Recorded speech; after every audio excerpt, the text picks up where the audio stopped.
মেরামতের অভাবে মরণ ফাঁদে পরিণত পূর্ব বামুটিয়া পঞ্চায়েতে ৩ নম্বর ওয়ার্ডের রাস্তা। মেরামতের দাবি জনতার।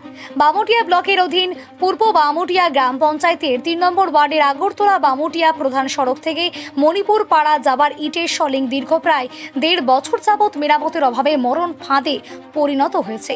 রাস্তায় অপরিকল্পিত কালভার্ট ভেঙে গেল। রাস্তায় অপরিকল্পিত বিশাল গর্ত, দুই ধারে ইট ধসে পড়েছে, যার কারণে যে কোনো সময় ঘটতে পারে বড়সড় দুর্ঘটনা। এই বিষয়ে স্থানীয়রা জানান, দীর্ঘদিন যাবৎ রাস্তাটি মেরামতের অভাবে মরণ ফাঁদে পরিণত হয়েছে এবং এই রাস্তাটি দিয়েই সেখানকার মানুষের যাতায়াত। স্কুল, কলেজ, হাসপাতাল এবং জরুরি অবস্থায় অ্যাম্বুলেন্স, দমকল বাহিনীর ইঞ্জিনও প্রবেশ করতে পারবে না। বিশেষ করে বর্ষার মরশুমে স্থানীয়দের জীবনের ঝুঁকি নিয়ে যাতায়াত করতে হয়। যদিও এই রাস্তা দিয়ে পূর্ব বামুটিয়া গ্রাম পঞ্চায়েতের উপপ্রধানের বাড়ি, তথাপি রাস্তাটি দীর্ঘদিন যাবৎ মেরামত হচ্ছে না। তাই স্থানীয় জনগণ এই রাস্তাটি দ্রুত মেরামতের দাবি জানান। স্থানীয়দের আরও দাবি, কয়েকবার রাস্তার মাপচুপ করা হলেও আজও রাস্তা মেরামত করা হয়নি। তবে কবে নাগাদ প্রশাসন জনগণের এই দুর্ভোগে সমাধানে পদক্ষেপ গ্রহণ করবে, সেই দিকেই তাকিয়ে উক্ত এলাকার জনগণ। কদিন হইব রাস্তাটা ভাঙ্গা?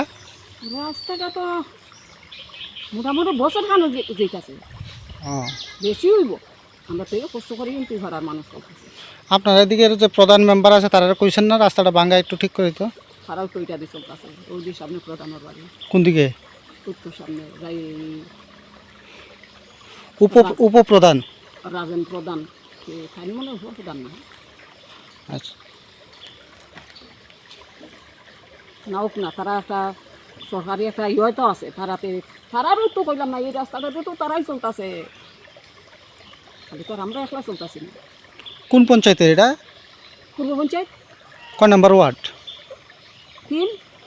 আপনার এদিকে মনে করেন মোটামুটি কত পরিবারের আসা যাওয়া? এখানে তো মোটামুটি